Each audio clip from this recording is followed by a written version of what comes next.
နေ့ရာသီဥတုတာယာပါတယ်ထိုင်းနိုင်ငံရဲ့ညနေခင်းကစီးစာလေးကပ်ပါမယ်ထိုင်းနိုင်ငံညနေပိုင်းကိုဒါတာယာနိုင်ငံဖြစ်ဖြစ်တယ်စီမီတွေဟုတ်လားလန်ဒတာတွေဆောက်အုံတွေဈေးတွေနဲ့တာယာနေတာဖြစ်ပါတယ်ဒါထိုင်းနိုင်ငံကနော်ထိုင်းနိုင်ငံကတော့စစ်နဲ့ကြာပြီးတော့ရှေ့တော့အချမ်းမှာအမတန်တန်ရှင်းသိတဲ့နိုင်ငံတစ်ခုဖြစ်ပါတယ်အစီအမတော့ထိုင်းနိုင်ငံအမတန်မှတန်ရှင်းသိရတဲ့နိုင်ငံတစ်ခုဖြစ်ပါတယ်ဒီနိုင်ငံစီးပွားရေးနိုင်ငံရေးလူမှုရေးစတာမျိုးအစီအမတော့အမတန်ချီကျူးလောက်ထိုင်းနိုင်ငံညနေခင်းနေဝင်စည်းစာလာဖြစ်ပါတယ်ထိုင်းနိုင်ငံ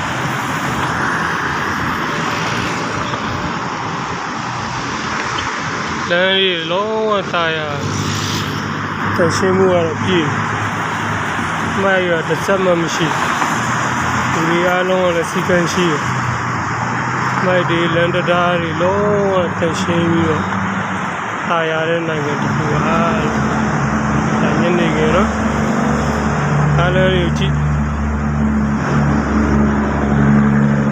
ဘုံကျော်တာတွေအားလည်းစစ်နဲ့ကြားတဲ့နိုင်ငံတစ်ခုဖြစ်နေပါပြီဒီမှာမြန်မာပြည်သားတွေ10သိန်းကျော်30နီးပါးရောက်ရှိနေပါတယ်မြန်မာပြည်သား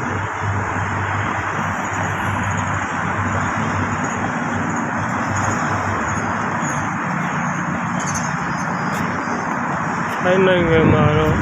ဘန်ကောက်မှာဆိုရင်တော့မြန်မာတဝက်ထိုင်းတဝက်ဖြစ်နေပါပြီလူရောက်100မှာဆိုရင်တော့ထိုင်းရောက်50ဗမာပြည်ကရောက်50ဖြစ်ပါတယ်တန်းနေတာပုံစံမှာတန်ရှင်းတရလမ်းနေဆိုအမိုက်လုံးဝမရှိ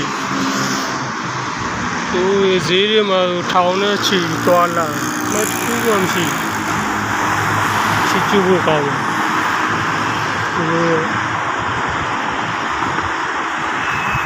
ဒီစီကံလူရဲ့စီကံစနစ်ချနာမှုတော့ချီကျူဖို့ကောင်းကားလမ်းတွေမှာကားတွေကလုံးဝစီကံနဲ့ရက်တယ်စီကံနဲ့မောင်းတယ်ကြော်တယ်ဖားတယ်တိုးတယ်လုံးဝမရှိအဲကြောင့်မို့ကားလမ်းတွေမှာလုံးဝကားတွေကပိတ်ချင်းဆိုလို့မရှိဘူးနော်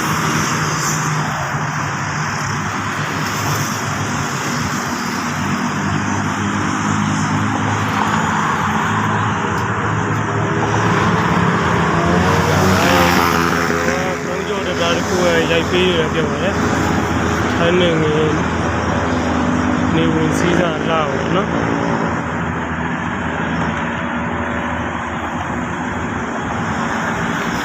ဒီမှာထိုင်းနိုင်ငံမှာဗမာပြည်သားတွေအများကြီးရောက်ရှိနေပါတယ်။ကိုယ်လည်းသူတို့နိုင်ငံလိုမျိုးအောင်မြင်တိုးတက်ချင်တယ်ပေါ့။အချင်းဒီကြောင်းဒီမျိုးနိုင်ငံမှာရောက်ရှိနေပြီဖြစ်ပါတယ်။တိုက်တာဆောက်အုံတွေနဲ့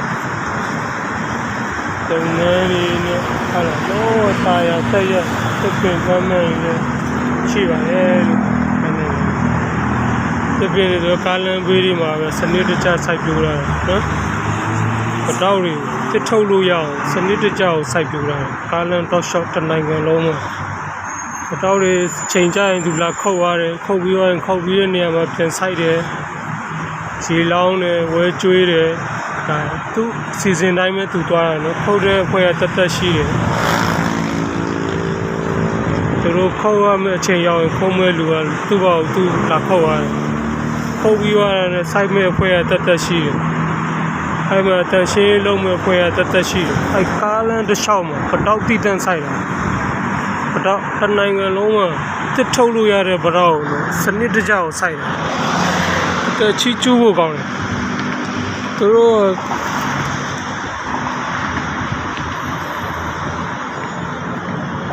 နိုင်ငံမှာအောင်မြင်တိုးတက်နေတယ်လို့စိုက်ပျိုးရေးဒါဒီစနစ်ကြတယ်နော်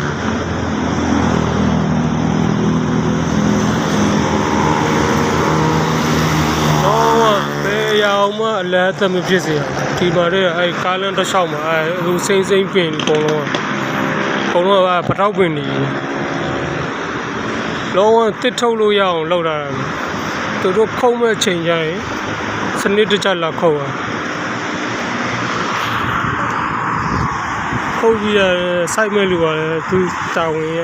စနစ်တကျလာစိုက်အောင်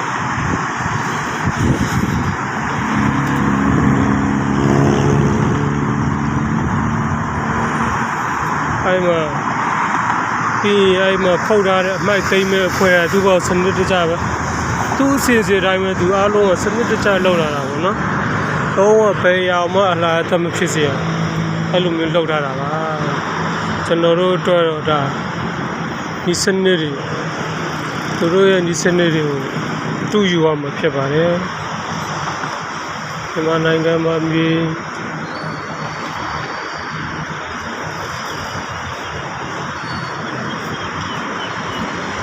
ဒီလူမြေရိုင်းနေဗမာပြည်မှာအမတန်မှပေါ်များတာပဲ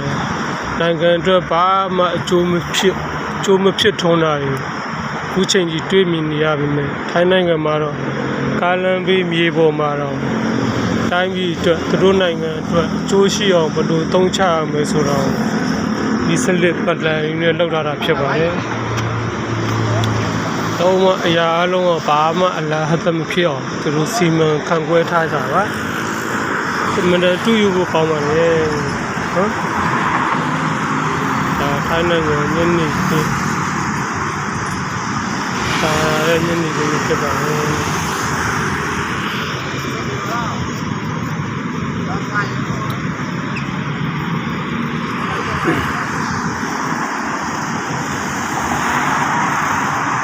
ဒါလမ်းဘေးဈေးဆိုင်နော်အားလမ်းဘေးမှာလမ်းဘေးဈေးဆိုင်ရှိတယ်နော်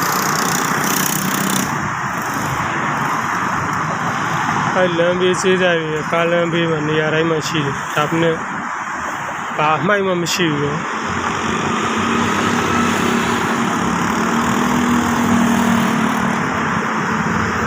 သူတို့ဆိုင်နေတိမ့်ပြီဆိုတာနဲ့သူတို့အမိုက်သူတို့ဘာကိုရှင်းသွားပြီးတော့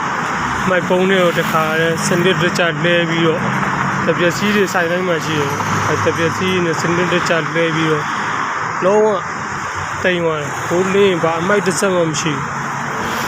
အဲ့လိုမျိုးလုပ်တာမတန်ချီကျူးဖို့ကောင်းတယ်တနိုင်ငံလုံးရောနော်ဘယ်နေရာမှာဆိုအဲ့လိုမျိုးလုပ်ကြတယ်လုံးဝ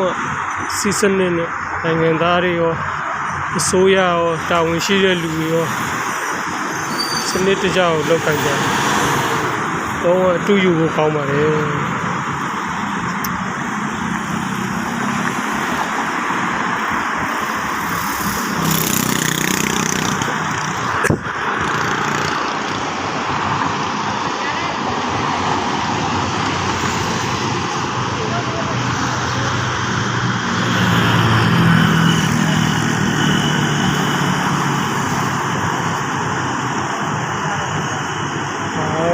ထိုင်းနိုင်ငံဘန်ကောက်တနေရာမှာကျွန်တော်ကဒီစီတငယ်ချင်းကြီးကကြားတာဖြစ်ပါတယ်။ထိုင်းနိုင်ငံမှာဒီနိုင်ငံဘယ်လိုအောင်မြင်တိုးတက်နေလဲနော်ကျွန်တော်တို့ဒီတော့ဒါရီ